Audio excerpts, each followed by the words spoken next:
cuidar dos fatores de riscos psicossociais. A gente está ao lado do trabalhador e da empresa, no sentido de ajudar que seja construída uma resposta diante desse sofrimento. E do mesmo jeito que a gente, quando machuca, não tem que ir numa fisioterapia, ou quando precisa de alguma assistência técnica, a gente não vai atrás de um saber especializado, né? Uhum. O que a Sim. gente faz, a gente é especializado nessa escuta.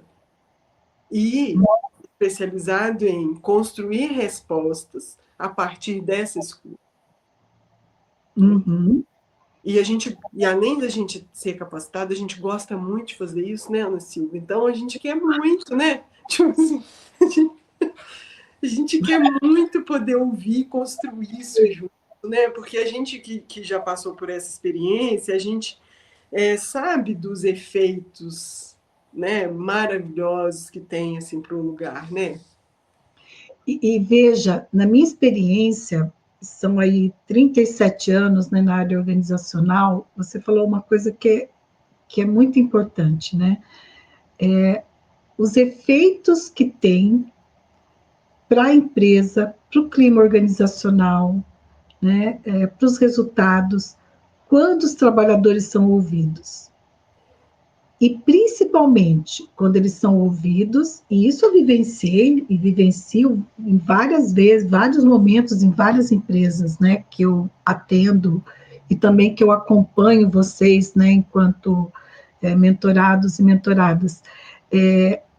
O quanto que o trabalhador se sente valorizado, reconhecido quando ele é ouvido, e principalmente quando a empresa faz as intervenções, né, que são necessárias em função da escuta desse trabalhador, de ter escutado esse trabalhador, né, de uma reivindicação que ele traz, e que aumenta a credibilidade da empresa. Então, é algo tão lógico, né? Mas como você disse, é complexo. Eu não estou simplificando algo aqui, não estou dizendo que é simples.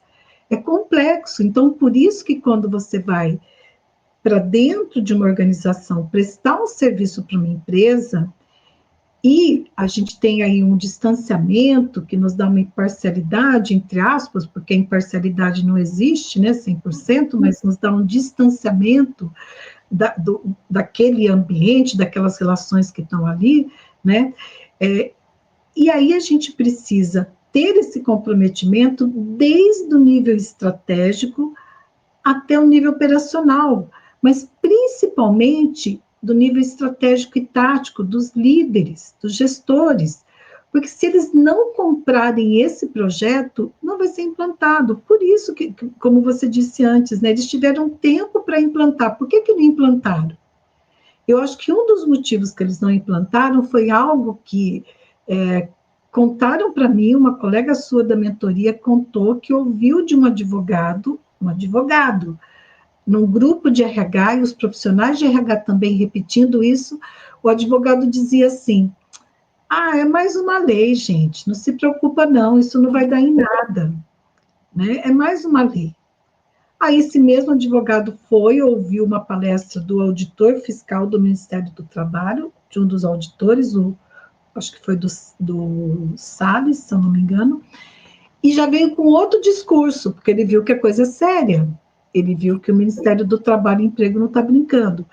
Uma colega também sua da mentoria, semana passada, mandou uma mensagem para mim, falou assim: Ana Silvia, eu estou frustrada. Eu fui numa empresa, o jurídico da empresa disse assim: não se preocupe com isso. Imagina, né, se um jurídico tem essa postura de falar para a empresa que não precisa se preocupar em identificar os fatores de risco psicossociais, talvez por isso, né, que tem tantas ações trabalhistas no TST, por motivo de assédios no trabalho e outros motivos. Então, uma complexidade onde cada profissional tem o seu papel, tem a sua importância, e como você disse, a sua responsabilidade, né? Uhum. Nossa, eu fico assim, eu fico muito estarrecida e mexida e até impactada com uma fala dessa, sabe? Porque eu fico pensando, onde é que essa empresa quer chegar?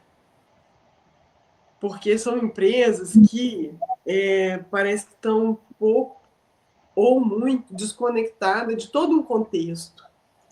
Sim, Porque não é romantismo, não, mas é inegável que o mundo está mudando, né? É inegável que ele tem que mudar, porque senão a gente não vai ter nem onde morar mais, né? É fato, a gente vai consumir a nossa terra-mãe.